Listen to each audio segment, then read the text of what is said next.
దావీదు యేసుక్రీస్తు శిలువ వేయకముందే ప్రవచనం పలికారు. ఏమన్నదంటే ఆయన చేయవలసిన మాటలు ఇక్కడ మనం చదువుతాం. నా దేవా నన్ను ఎలా ఎడనాడితివి అన్నాడు.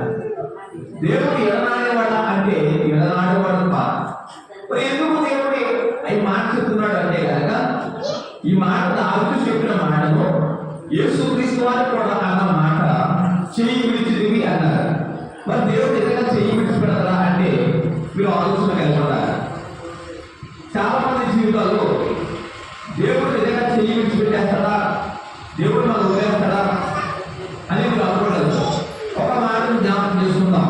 దేవుడు ఎప్పుడు చెయ్యి విడుస్తాడు అంటే కనుక క్రీస్తు వారిని చెయ్యి విడవడానికి కారణం ఏంటంటే యేసు క్రీస్తు వారు మన పాపములన్నీ కూడా ఆయన తీసుకున్నాడు.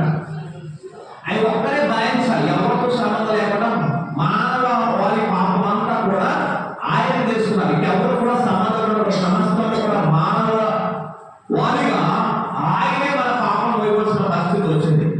యేసుక్రీస్తు వారు ఆయన మానవుడిగా వచ్చి మన పాపములన్నీ కూడా ఆయన సిలువగా తీసుకుని ఆయన తండ్రి ఉన్న సంబంధాన్ని వదిలిపెట్టి ఆయన చెయ్యిని వదిలి సమస్త మానవుడు కూడా ఆయన మోస్తున్నాడు. హల్లెలూయా.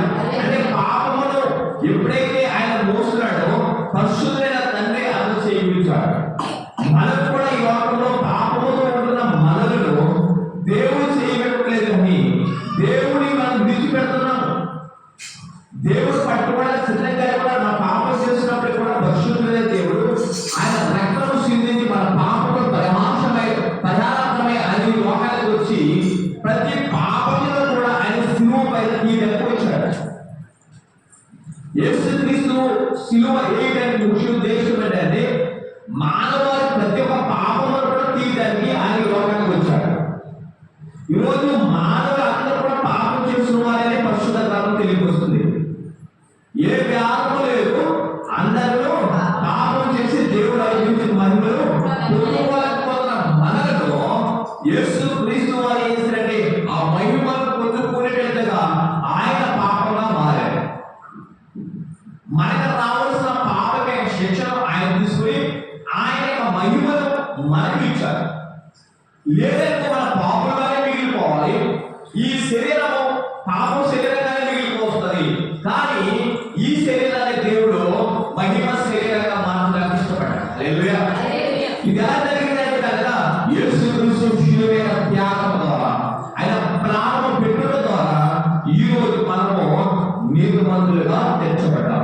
నీతిమంతుడు లేడు, ఒక్కడు లేడు అని చెప్తున్న మాట యేసుక్రీస్తు రక్తము ప్రతి ఒక్కరు కూడా నీతిమంతులుగా చేస్తుంది.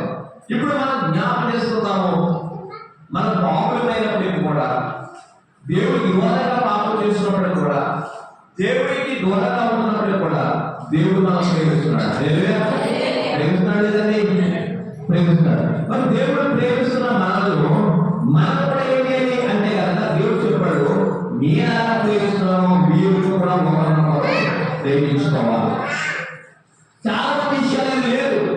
దేవుడే ప్రేమించాలి, నీ పొరుగువాడే ప్రేమించాలి, నీ భర్తే ప్రేమించాలి, నీ భార్య ప్రేమించాలి, పాస్టర్లే ప్రేమించాలి, సంఘమే ప్రేమించాలి. కానీ సంఘాన్ని ప్రేమించవు, పాస్టర్లను ప్రేమించవు, దేవుడిని ప్రేమించు, నీకందరూ ప్రేమించాలి అని కోరుకుంటాం. అసలు విషయం జ్ఞాపకం, అందరూ నేను ప్రేమించాలంటే నువ్వు అందరికీ ప్రేమ కలిగి ఉండాలి. అందరికీ కూడా ప్రేమ పంచేవారిగా ఉండాలి. అందరూ ప్రేమించడం అనేది కాదు, ఆ ప్రేమకు నువ్వు అసలైన వారసుడు కాదు. మరి మనం ప్రేమను ఎలా పొందుకుంటాము, మనం ఎవరు కూడా దేవుడు ఎలా ఉండగలము అని చూసినట్లయితే యేసుక్రీస్తు వారికి ఒక పేరు. ఏ పేరంటే ఆయన ప్రేమ స్వరూపి. అంటే